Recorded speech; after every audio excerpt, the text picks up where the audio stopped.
আপনারা দেখছেন একুশে টেলিভিশন।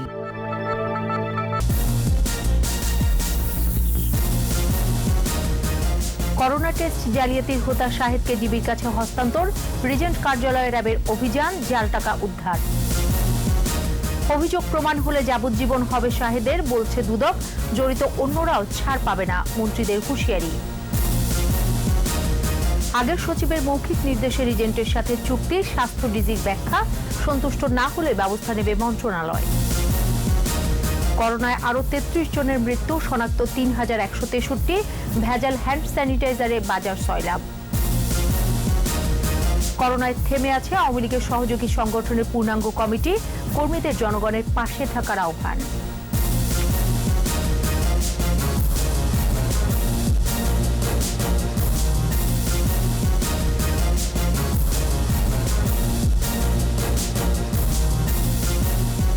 শুনছিলেন ফার্স্ট সিকিউরিটি ইসলামী ব্যাংক লিমিটেড সংবাদ শিরোনাম। আমন্ত্রণ জানাচ্ছি সন্ধ্যা 7টার একুশে সংবাদে, সাথে আছি আমি সোনিয়া স্নিগ্ধা। দর্শক, একুশে টেলিভিশনের সংবাদ একই সাথে সরাসরি দেখতে পাবেন আমাদের ফেসবুক পেজ www.facebook.com/2124 অনলাইনে। খিদে যখন যেখানে, সাথে থাক বেলামে। এছাড়াও সংবাদে আরও থাকছে, জন্মস্থান রাজশাহীতে প্লেব্যাক সম্রাট এন্ড্রু কিশোরের চিরশয়ান, ভক্ত অনুরাগীদের শেষ শ্রদ্ধা।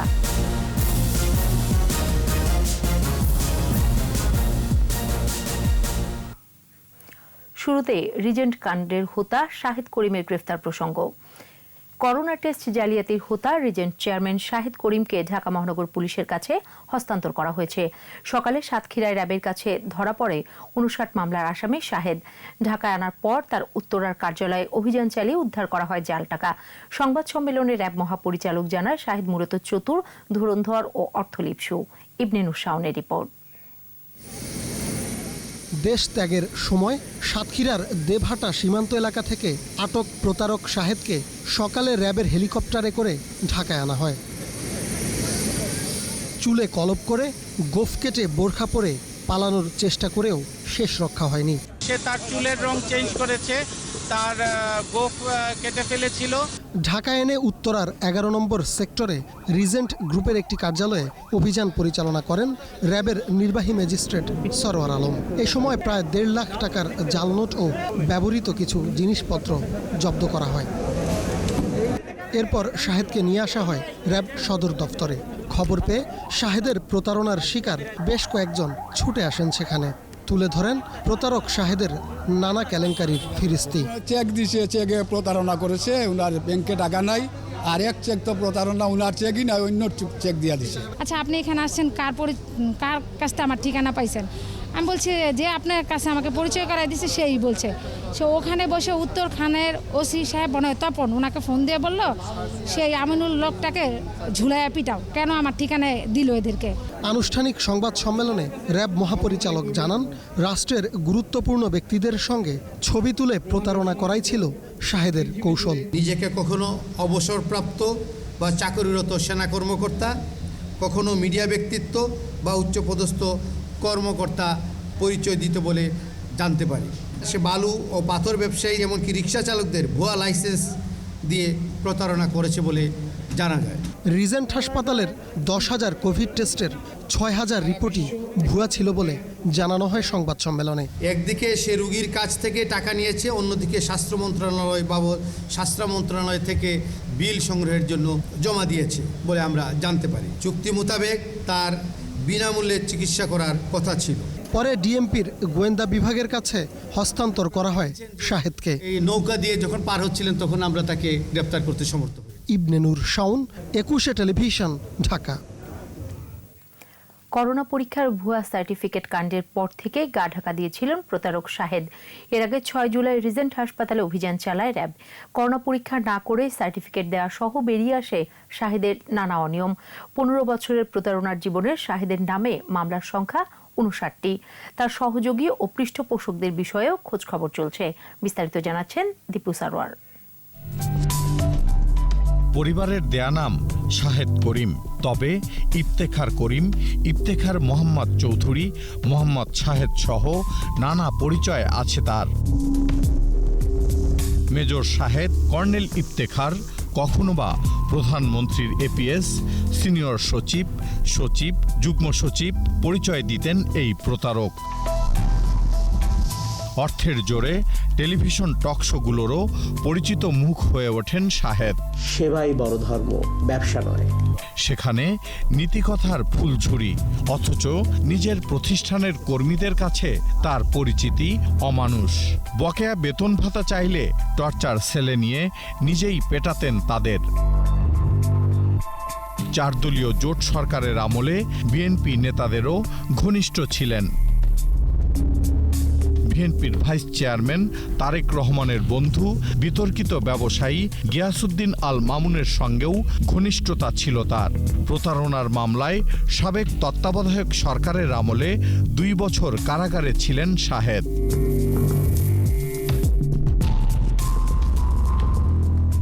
করোনা পরীক্ষার ভুয়া সার্টিফিকেট দিয়ে কোটি কোটি টাকা হাতিয়ে নেয়ার ঘটনায় আলোচনায় আসার আগেও গণমাধ্যমের শিরোনাম হয়েছেন শাহেদ।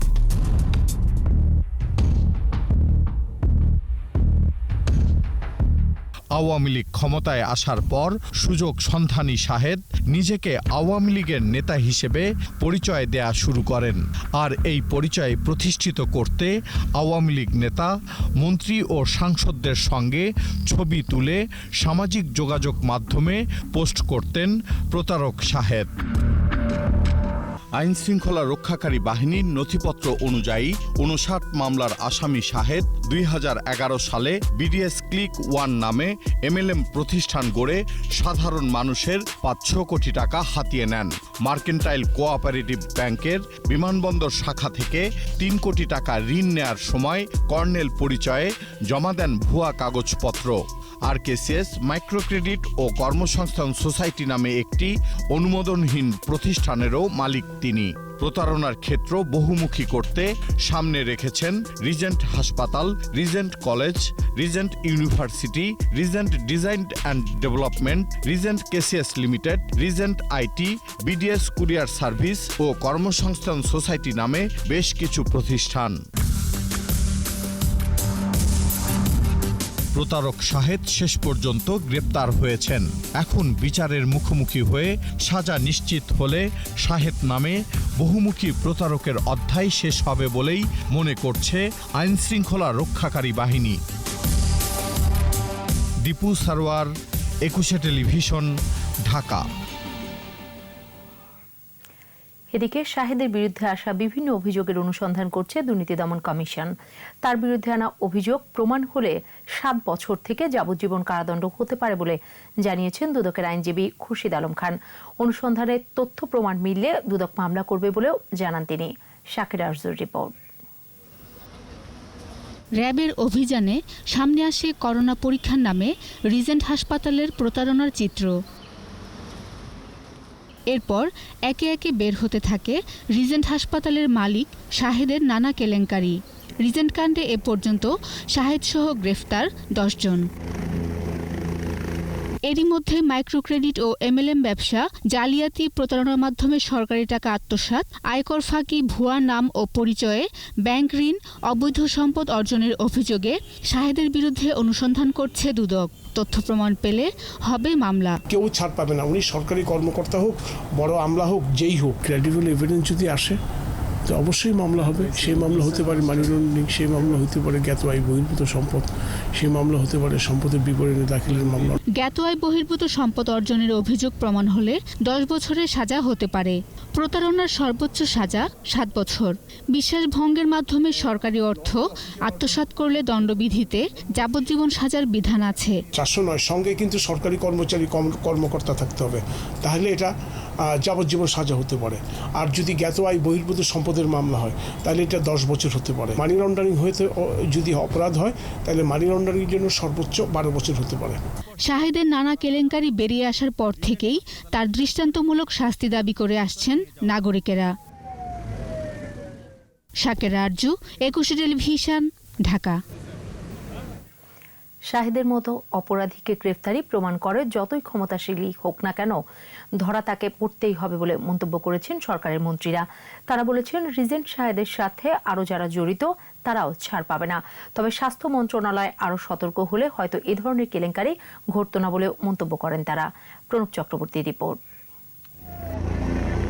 কোভিড টেস্ট কেলেঙ্কারির হোতা, প্রতারণার ভুরি ভুরি অভিযোগ যার বিরুদ্ধে সেই শাহেদ করিম ধরা পড়ার পর আর সবার মতো খুশি সরকারের মন্ত্রীরাও। আওয়ামী লীগ সাধারণ সম্পাদক ও সেতুমন্ত্রী বলেছেন, স্বাস্থ্যসহ বিভিন্ন খাতের অনিয়মের বিরুদ্ধে সরকারের অবস্থান কঠোর।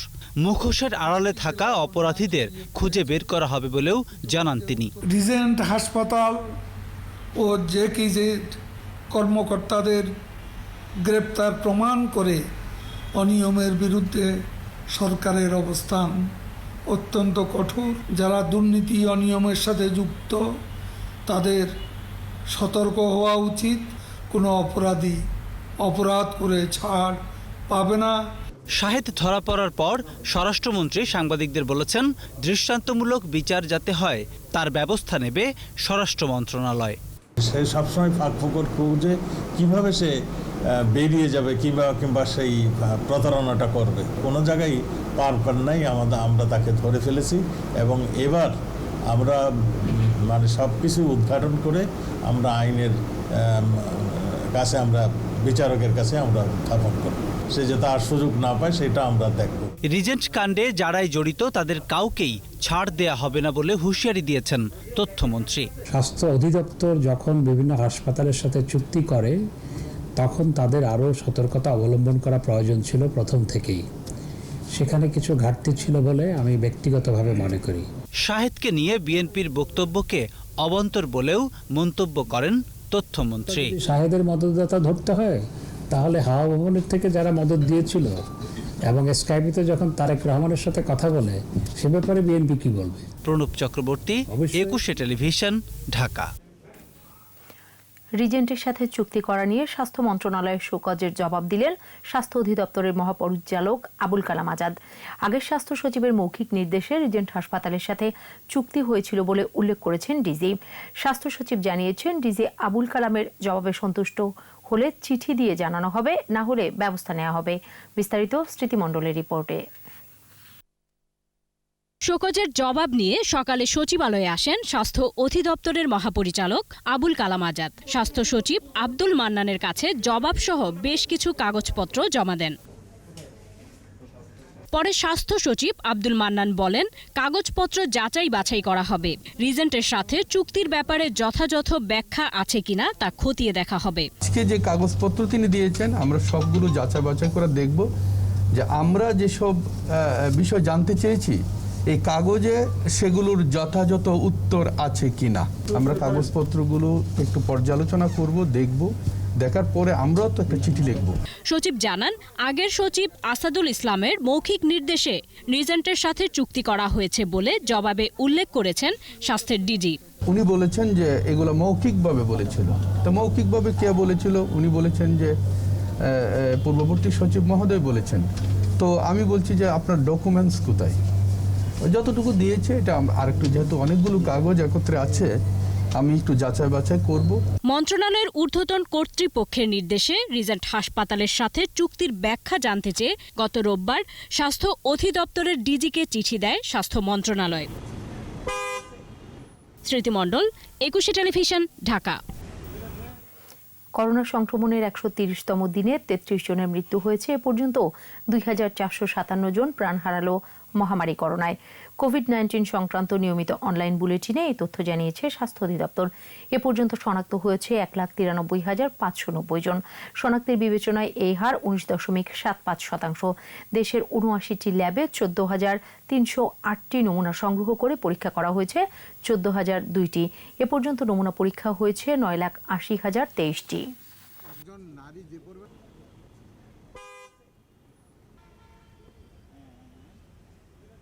২৪ ঘন্টা যা নমুনা পরীক্ষা হয়েছে তাতে শনাক্ত হয়েছে ৩,৫৩৩ জন শনাক্ত হয়েছেন এবং এ পর্যন্ত শনাক্ত হয়েছেন ১,৯৩,৫৯০ জন।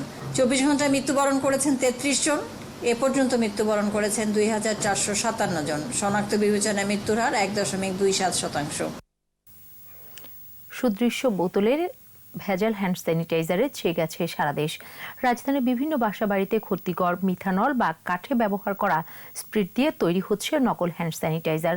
উপকার তো দূরে থাক, বরং মাত্রাতিরিক্ত ব্যবহারে চর্মরোগ এমনকি চামড়ার ক্যান্সারও হতে পারে। এই যখন অবস্থা, তখন ফুটপাত থেকে হ্যান্ড স্যানিটাইজার না কেনার আহ্বান ওষুধ প্রশাসনের। আহমেদ বাবুর রিপোর্ট। বাসা ভাড়া করে এভাবেই তৈরি হচ্ছে ভেজাল হ্যান্ড স্যানিটাইজার বা হ্যান্ডবার। ভেজাল স্যানিটাইজার ভরা হয় সুদৃশ্য বোতলে, দেখে বোঝার উপায় নেই। রাজধানীর রায়েরবাগ ও মিটফোর্ডে এরকম কয়েকটি নকল কারখানায় কয়েক মাস ধরেই তৈরি করা হচ্ছিল ভেজাল সুরক্ষা সামগ্রী। খবর পেয়ে অভিযান চালায় র্যাব সহ ওষুধ প্রশাসন অধিদপ্তর। ভেজাল এসব পণ্য যাচ্ছে দেশের বিভিন্ন স্থানে, বিক্রি হচ্ছে রাজধানীর অলিগলি ও ফুটপাতে। রাস্তার পাশে অনেকেই এখন এরকম সুরক্ষা সামগ্রীর দোকান খুলে বসেছেন। স্যানিটাইজার বা হ্যান্ডবার মিরপুর ও মিটফোর্ড থেকে কিনে আনেন বিক্রেতারা। আসল না নকল তা জানেন না তারা। বড় বড় ডিলার তাদেরকে ধরতে হবে, আর তারা যদি নকল বেছে, আমরা তো আর এগুলো জিনিস জানি না যে নকল নাকি ভালো। মিটফোর্ডে যেগুলো যে ওষুধের দোকানে পাইকারি বিক্রি করে ওই দোকান যেগুলো আছে তার বাইরের প্রোডাক্ট না। ভেজাল বন্ধে কঠোর হওয়ার দাবি ক্রেতাদের। গোড়ায় ধরতে হবে, প্রশাসনকে সচেতন হতে হবে, তারপরে আমরা বুঝবো যে এটা আসল না নকল। অনুমোদনহীন সুরক্ষা সামগ্রী বিক্রি না করার আহ্বান ওষুধ প্রশাসন অধিদপ্তরের। রেজিস্টার্ড প্রোডাক্ট আছে, এইগুলোর মধ্যে ডিআর নাম্বার আছে, এএমএ নাম্বার আছে, কোম্পানির ম্যানুফ্যাকচারিং লাইসেন্স নাম্বার আছে। এইগুলা দেখে যদি কিনে কাস্টমার প্রতারিত হবে না। যদি রাস্তা থেকে কিনে কোনো লেবেলবিহীন, তাহলে মানুষ প্রতারিত হবে। র্যাবের নির্বাহী ম্যাজিস্ট্রেট জানান, চাহিদা বেড়ে যাওয়ায় ভেজাল বেড়েছে। রাষ্ট্রের যে সুনির্দিষ্ট অর্গান আছে তাদের কার্যক্রমগুলো তারা সঠিকভাবে পালন করে মনিটরিংয়ের জায়গায় যদি আরও স্ট্রং করা হয় তাহলে এটি আরও কমে যাবে। সাধারণ জনগণ আছে, তাদের সচেতনতা এখানে প্রয়োজন। ভেজাল ঠেকাতে নিয়মিত অভিযান চালানোর দরকার বলেও জানান তিনি। আহমদ বাবু, 21 টেলিভিশন, ঢাকা। সম্মেলনের 7 মাস পেরোলেও আওয়ামী লীগের 4 সহযোগী ও একটি ভাতৃপ্রতিম সংগঠনের পূর্ণাঙ্গ কমিটি হয়নি। মূলত করোনায় থেমে আছে কমিটি গঠনের প্রক্রিয়া। পদ পদবি না থাকায় কাজের উৎসাহে ভাটা পড়লেও দুর্যোগেই কর্মীরা নিজেদের প্রমাণ করবে বলে মনে করছেন নেতারা। এদিকে 2-1টি সহযোগী সংগঠনের পূর্ণাঙ্গ কমিটি জমা দিয়েছে, যা এখন অনুমোদনের অপেক্ষায়। প্রণব চক্রবর্তীর আরও একটি রিপোর্ট। ক্যাসিনো কাণ্ডে টালমাটাল অবস্থায় শুদ্ধি অভিযানের অংশ হিসেবে আওয়ামী লীগের বেশ কয়েকটি সহযোগী সংগঠনের সম্মেলন হয়। অনুপ্রবেশকারী ও হঠাৎ উড়ে এসে জুড়ে বসাদের বাদ দিয়ে সংগঠনগুলোকে চাঙ্গা করাই ছিল মূল উদ্দেশ্য। বিগত বছরের নভেম্বর মাস জুড়েই যুবলীগ, স্বেচ্ছাসেবক লীগ, শ্রমিক লীগ, কৃষক লীগ ও মৎস্যজীবী লীগের সম্মেলন অনুষ্ঠিত হয়। সম্মেলনের শেষে ত্যাগী কর্মীরা কমিটিতে পদ পদবি পাবে বলে আশায় বুক বেঁধেছিল। এর মাঝেই সবকিছু থামিয়ে দেয় করোনা। 7 মাসে একটিরও পূর্ণাঙ্গ কমিটি হয়নি। আগামীতে নির্ধারিত সময়ে সম্মেলন হলে বর্তমান কমিটির মেয়াদ থাকে 13 মাস। করোনা কতদিন থাকবে কেউ জানে না।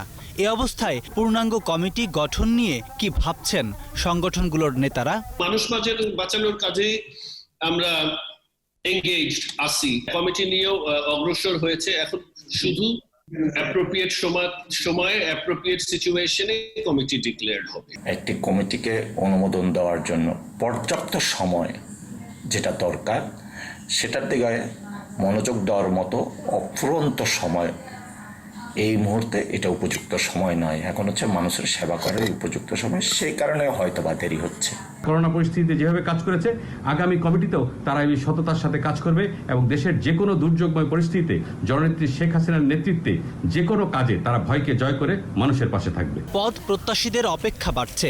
2-1টি সহযোগী সংগঠন নীতি নির্ধারণী পর্যায়ে কমিটি জমা দিয়েছে, এখন অনুমোদনের অপেক্ষা। এই দুর্যোগ মোকাবেলা করার মতো ত্যাগী নেতাদের চিহ্নিত করার সুযোগ এই কোভিড-19 মহামারীর সময় আমাদের প্রাণপ্রিয় নেত্রী এবং আমরা পেয়েছি। এই করোনা পরিস্থিতি একটু কেটে গেলেই আমরা কিন্তু আমাদের কমিটি আমাদের হাতে পেয়ে যাব এবং সেই কমিটি আমরা দিতে পারবো। কিন্তু এই কমিটির কারণে কিন্তু আমাদের কোনো কাজে ব্যাহত হয়নি। সংগঠনকে চাঙ্গা করতে দ্রুতই পূর্ণাঙ্গ কমিটি ঘোষণা জরুরি বলে মনে করেন নেতারা। প্রণব চক্রবর্তী, 21 টেলিভিশন, ঢাকা। নিচ্ছি বিরতি। স্বাস্থ্যবিধি মেনে চলুন, সুস্থ থাকুন। যখন ফিরছি তখন অন্যান্য খবরের সঙ্গে আরও থাকবে করোনা পরীক্ষা নিয়ে প্রতারণার মামলায় জেকেজি এমডি আরিফ 4 দিনের রিমান্ডে। বিমানবন্দরে তাপমাত্রা মাপা ছাড়া কোনো পরীক্ষার ব্যবস্থা নেই, এখন থেকে বহির্গামীদেরও দেখাতে হবে কোভিড সনদ। আবারও আমন্ত্রণ সন্ধ্যা 7টার 21 সংবাদে। করোনা ভাইরাস পরীক্ষা নিয়ে প্রতারণার মামলায় জেকেজি হেলথ কেয়ারের ব্যবস্থাপনা পরিচালক আরিফ চৌধুরী ও তার ভগ্নিপতি সাইদ আহমেদকে 4 দিন করে রিমান্ডে নিয়েছে পুলিশ। তাদের মহানগর হাকিম আদালতে হাজির করে 7 দিনের রিমান্ড চেয়ে আবেদন করা হলে আদালত 4 দিন করে রিমান্ড মঞ্জুর করেন। একই মামলায় আরিফের স্ত্রী সাবরিনাকেও 3 দিনের রিমান্ডে নিয়ে জিজ্ঞাসাবাদ করা হচ্ছে। গত মাসের 23 জুন রাজধানীর গুলশান এলাকা থেকে গ্রেফতার হন আরিফ। গোয়েন্দা পুলিশ জানায় আরিফ ও সাবরিনা মিলে করোনা পরীক্ষার ভুয়া সনদ বিক্রি করেছেন। প্রতিটি পরীক্ষার জন্য নিয়েছেন সর্বনিম্ন 5,000 টাকা, আর বিদেশি নাগরিকদের কাছ থেকে জনপ্রতি তারা নিতেন $100 বা 8,400 টাকা। করোনা পরিস্থিতিতে বিমানবন্দরে তাপমাত্রা মাপা ছাড়া আর কোনো পরীক্ষারই ব্যবস্থা নেই। শাহজালাল আন্তর্জাতিক বিমানবন্দরের পরিচালক জানালেন, বিদেশ ফেরত যাত্রীদের করোনা টেস্টের সনদ দেখা হলেও বহির্গামীদের ক্ষেত্রে সে নিয়ম নেই। তবে শিগগিরই সরকারি নির্দেশ মতো করোনা সার্টিফিকেট দেখা হবে বলে জানান তিনি। জসিম জুয়েলের রিপোর্ট। কাতার এয়ারওয়েজের একটি ফ্লাইটে 125 বাংলাদেশিকে ইতালিতে নামতে দেওয়া হয়নি। কারণ হিসেবে উল্লেখ করা হয়, এর আগে ইতালিতে যাওয়া বাংলাদেশিদের বেশ কয়েকজন করোনা পজিটিভ হয়।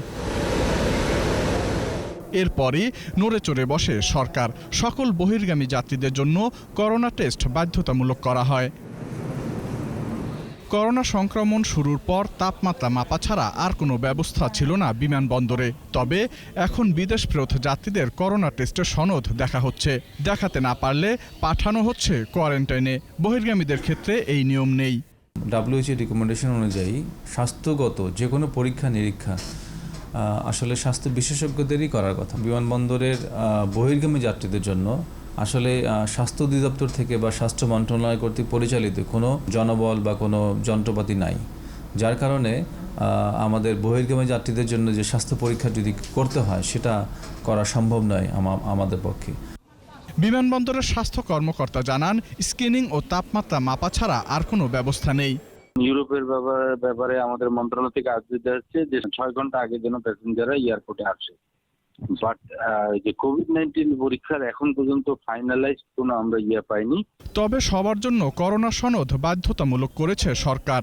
এখন থেকে যারা দেশের বাইরে যাবেন তাদের সবার সনদ দেখেই ভ্রমণ করতে দেবে বিমান কর্তৃপক্ষ। জসিম জুয়েল, 21 টেলিভিশন, ঢাকা। করোনা মহামারীর মধ্যে বেড়েছে বাল্যবিবাহ। আগের তুলনায় করোনাকালে বাল্যবিবাহ বেড়েছে 13%। বিশেষজ্ঞরা বলছেন, দারিদ্র্য, অশিক্ষা, সামাজিক নিরাপত্তার অভাব সহ নানা কারণে বাল্যবিবাহ বন্ধ করা যাচ্ছে না। এতে মাতৃমৃত্যুর হার বৃদ্ধির আশঙ্কা তাদের। মফিউর রহমানের রিপোর্ট। নানা সূচকে বাংলাদেশ বিশ্বের রোল মডেল। মাতৃমৃত্যু হার কমে আসাও এই অর্জনের অন্যতম। দিনে দিনে বাল্যবিবাহ কমে আসায় কমেছিল মাতৃমৃত্যুর হার। সচেতনতা ও আইন দিয়েই মূলত বাল্যবিবাহ রোধ করার চেষ্টা ছিল সব সময়, কিন্তু করোনাকালে বেড়ে গেছে বাল্যবিবাহ। মূলত গ্রামাঞ্চলে চুপিসারে বহু বাল্যবিবাহ হয়েছে। সামাজিক নিরাপত্তার অভাব ও দারিদ্র্যই এই সময়টিতে বাল্যবিবাহ বেড়ে যাওয়ার কারণ বলে মনে করছেন বিশেষজ্ঞরা।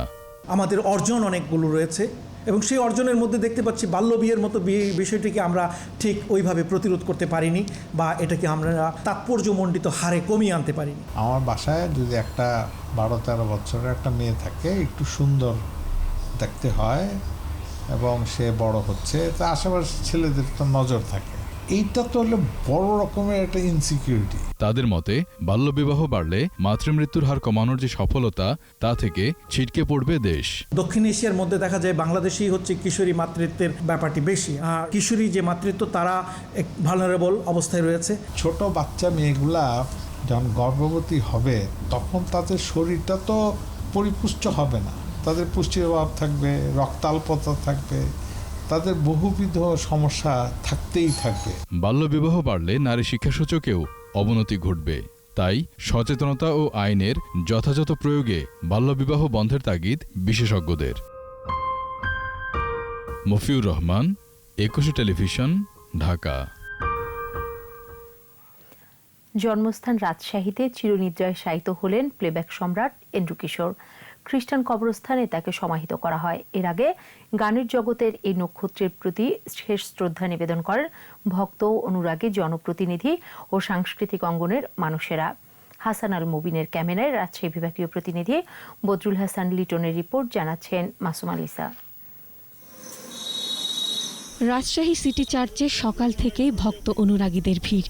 9:30টার দিকে রাজশাহী মেডিকেল কলেজ হাসপাতালের হিমঘর থেকে আনা হয় এন্ড্রু কিশোরের নিথর দেহ।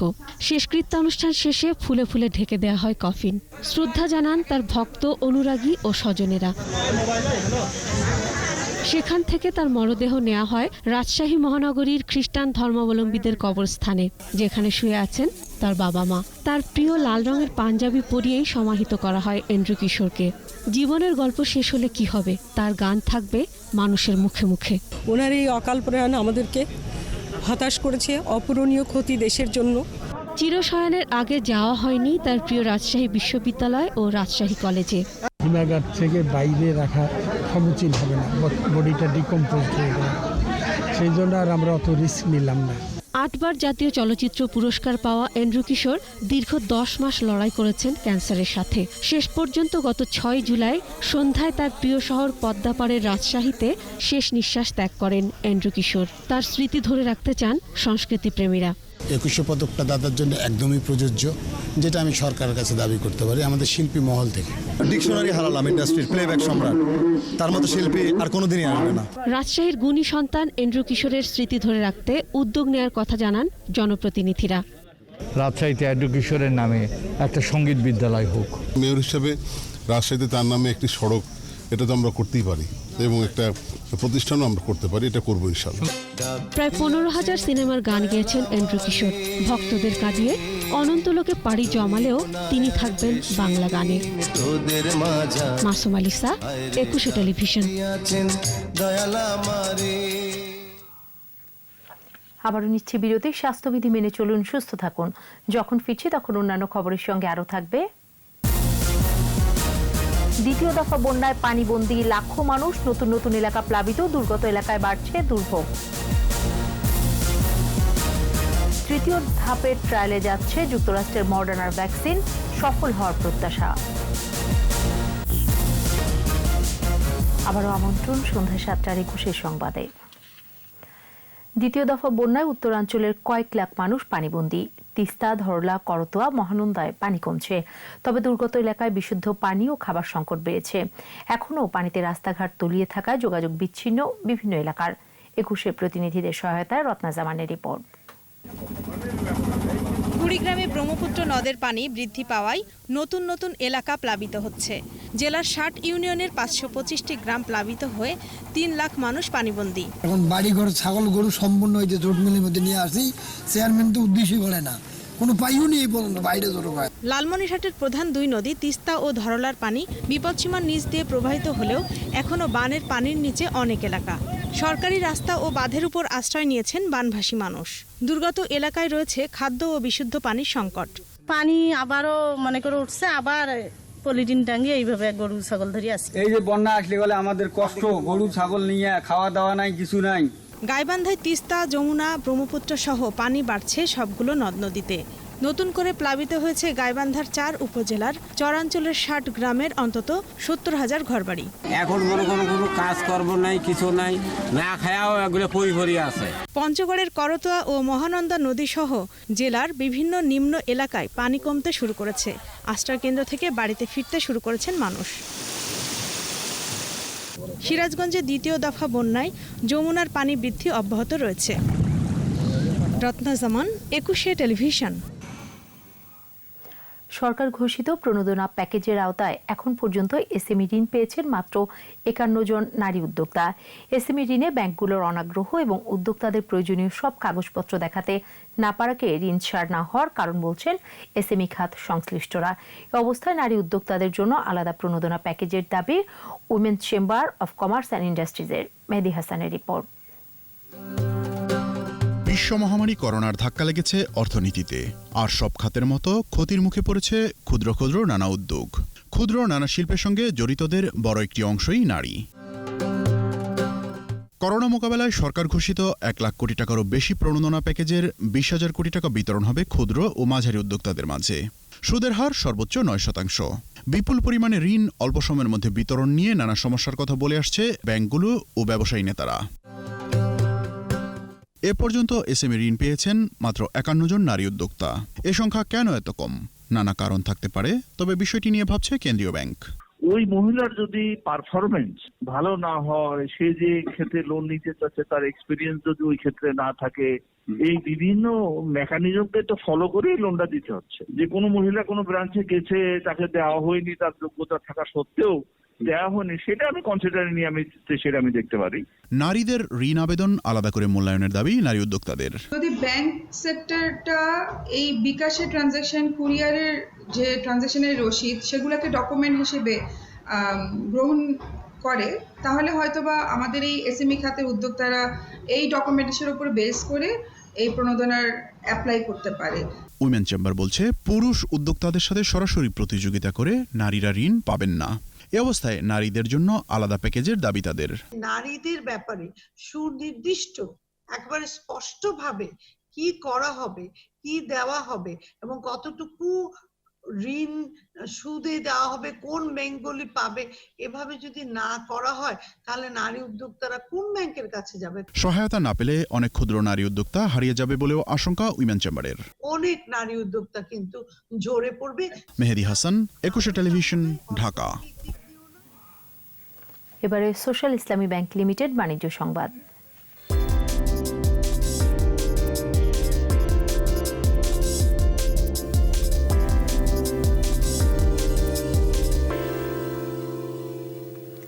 ঈদুল আজহা উপলক্ষে চতুর্থবারের মতো এবারও নিয়ে এলো কোরবানির ক্যাম্পেইন বিক্রয় বিরাট হাট পাসওয়ার্ড বাই মিনিস্টার। দেশের সবচেয়ে বড় মার্কেট প্লেস ও অনলাইনে গবাদি পশু কেনাবেচার জনপ্রিয় মাধ্যম বিক্রয়.com এবার ইলেকট্রনিক্স পণ্য উৎপাদনকারী প্রতিষ্ঠান মিনিস্টার হাইটেক পার্ক এবারও এই আয়োজন করছে। মঙ্গলবার একটি ওয়েবিনার সেশনের মাধ্যমে বিক্রয় ও মিনিস্টার বাই হাইটেক পার্ক লিমিটেডের মাঝে সমঝোতা চুক্তি স্বাক্ষরের মাধ্যমে এই ক্যাম্পেইনের আনুষ্ঠানিক ঘোষণা দেওয়া হয়। ক্যাম্পেইনটি চলবে ঈদের আগের রাত পর্যন্ত। ইসলামী ব্যাংক লিমিটেড সংবাদ শিরোনামগুলো আরও একবার। করোনা টেস্ট জালিয়াতির হোতা শাহিদকে ডিবির কাছে হস্তান্তর, রিজেন্ট কার্যালয়ে র্যাবের অভিযানে জাল টাকা উদ্ধার। অভিযোগ প্রমাণ হলে যাবজ্জীবন হবে শাহিদের, বলছে দুদক। জড়িত অন্যরাও ছাড় পাবে না, মন্ত্রীদের হুঁশিয়ারি। আগের সচিবের মৌখিক নির্দেশে রিজেন্টের সাথে চুক্তি, স্বাস্থ্য ডিজির ব্যাখ্যা, সন্তুষ্ট না হলে ব্যবস্থা নেবে মন্ত্রণালয়। করোনায় আরও 33 জনের মৃত্যু, শনাক্ত 3163, ভেজাল হ্যান্ড স্যানিটাইজারে বাজার সয়লাভ। করোনায় থেমে আছে আওয়ামী লীগের সহযোগী সংগঠনের পূর্ণাঙ্গ কমিটি, কর্মীদের জনগণের পাশে থাকার আহ্বান।